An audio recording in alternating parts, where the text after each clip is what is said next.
بھی ذکر ہے تو ذکر میں صلی اللہ علیہ وسلم کی ضرورت نہیں.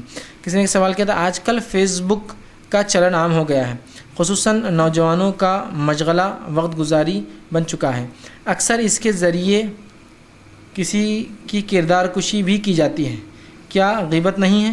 کیا یہ گناہ کبیرہ نہیں ہے؟ دیکھیے، کردار کشائی کسی کی غیبت کرنا، چاہے وہ لکھنے کے ذریعے، بولنے کے ذریعے، ہاتھوں کے اشاروں سے، آنکھوں کے اشاروں سے، باڈی جسچر سے، یہ سب حرام ہے اور یہ اس میں داخل ہے. جیسا کہ غیبت کے تعلق سے قرآن نے کہا کیا تم پسند کرو گے اپنے مردار بھائی کا گوشت کھانا ایک جگہ، تو دوسری جگہ سورہ ہمزہ میں کہا کہ جو ہے فویل لکل ہمزۃ لمزہ، تمام ہمزہ اور لمزہ پہ لعنت ہو، ویل ہو. ہمزہ اور لمزہ کیا ہے؟ کسی کے سامنے عیب جوئی کرنا یا پیٹھ پیچھے غیبت کرنا، یا دوسرا معنی ہے زبان سے غیبت کرنا یا ہاتھوں کے اشاروں سے اور جسم کے اشاروں سے غیبت کرنا. ٹھیک ہے، تو فیس بک بھی ایک ٹول بن سکتا ہے غیبت کا کہ لوگ کسی کی کردار کشائی کر دے، کسی کے بارے میں کچھ ڈال دیں. تو دیکھیے، کسی بھی چیز کا استعمال صحیح اور غلط ہو سکتا ہے، چیز نہیں. تو لہٰذا فیس بک جہاں تک یہ ایک social networking website ہے، میں جانتا ہوں اس کے غلط استعمال لوگ زیادہ کرتے ہیں، لیکن اس کا پازیٹیو بہتر انداز اور بہتر استعمال بھی ہو سکتا ہے. یہ بات میں اس لیے کہہ رہا ہوں، بہت سے لوگ بولتے ہیں آپ فیس بک استعمال کرتے ہیں، شرم کی بات ہے. بولتے اس میں شرم کی بات کیا ہے؟ آپ نے کیا استعمال کیا جو آپ کو شرم آئی؟ وہ آپ کے استعمال پر ڈیپینڈ ہے کہ آپ کیا کر رہے ہیں، شرم آنا چاہیے نہیں آیا. آپ اگر اس کو اچھے کام کے لیے کریں تو اس میں کیا شرم کی بات ہے؟ آپ اس کو حلال کام کے لیے کیجیے، بالکل ایک مارکیٹنگ ٹول ہے نا. کئی ہزاروں لوگوں تک آپ کی بات چلی جاتی ہے. اب ایسا یہ درس ریکارڈ ہوتے ہیں، تو ہمارے درس کو پھیلانے کا سب سے بڑا ٹول فیس بک ہی ہمارے پاس.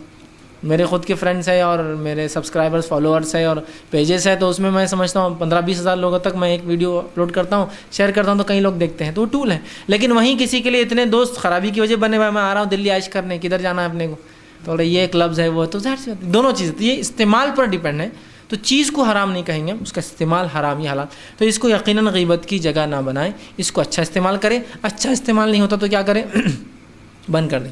بہت سے لوگ جب میں اس کو یوز کر بولتے ہیں تمہارے اتنے دوست ہیں فیض بھائی، تم اس کا صحیح یوز نہیں کرتے، ان کو دعوت پیش نہیں کرتے، ان کو یہ نہیں کرتے، وہ ایسے اپلوڈ کرتے، آپ ان کو کبھی کمنٹ نہیں کرتے. میں نے کہا نا، میں کمنٹ کرتا ہوں کسی پوسٹ پر، اللہ ماشاء اللہ میں نے شاید کچھ ہاتھ پہ گن سکتا ہوں اتنے کمنٹ میں نے آج تک زندگی میں کیے فیس بک. میں صرف کیا کرتا ہوں، اپنے ایڈورٹائزمنٹ اور مارکیٹنگ IRC کے پروگرامز کی درس جو بنتے ہیں اس کے ریکارڈنگ، اس کے علاوہ اس کو جنرلی میں یوز نہیں کرتا ہوں، نہ میسیجنگ کے لیے کرتا ہوں، نہ سوال جواب کرتا ہوں. اس میں بہت لمیٹڈ میرا اس کا وہ ہے. تو بس اتنا اپنے کو جو کام ہے، اس لیے کہ میں سب کو کمنٹ کرتے بیٹھوں گا تو ایک کو کمنٹ کروں گا تو 10,000 لوگ ہیں دوسرے، اور ہمارے اس پہ نہیں کرتے فیس بک، ان کے اس پہ کمنٹ کرتے، ہمارے کوئی نہیں کرتے فلاں. اور میں سب کو جانتا بھی نہیں کون میرے دوست ہیں، اس لیے کہ ہم نے اس کو عام رکھا. ہمارا مقصد ہے لوگوں سے فائدہ اٹھانا.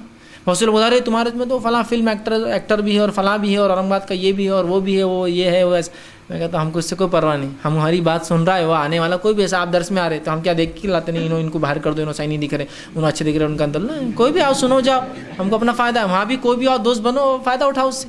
تو ہم ذاتی طور سے تو ان سے کوئی دوستی نہیں رکھ رہے نا، وہ دوستی فرینڈشپ جنرل ہوتی ہے، وہ کوئی اسپیشل دوست یا ولی جس کو عربی میں بولتے ہیں وہ نہیں ہوتا ہے. کوئی بھی آتا ہے بس بات چیت کرتا ہے. تو یہ استعمال پہ، تو اگر کوئی شخص غیبت اور اس طرح کے کام اس پہ کر رہا ہے تو اچھا ہے، میری اسے ریکویسٹ وہ اپنا اکاؤنٹ بند کر دے، یا اسے لگ رہا ہے کہ میرا انٹرنیٹ کنیکشن میرا اللہ سے تعلق ختم کر دے رہا ہے تو انٹرنیٹ کو بند کر دے اور اس کو یوز نہ کرے، وہ زیادہ بہتر ہے اس کے لیے. لیکن جس کو لگتا ہے میں اس کے ضابطے میں رہ کر اس کا صحیح استعمال کروں گا تو ویل یہ اچھے ٹولز بھی ہو سکتے ہیں، ایک اچھی چیز بھی ہو سکتی ہے.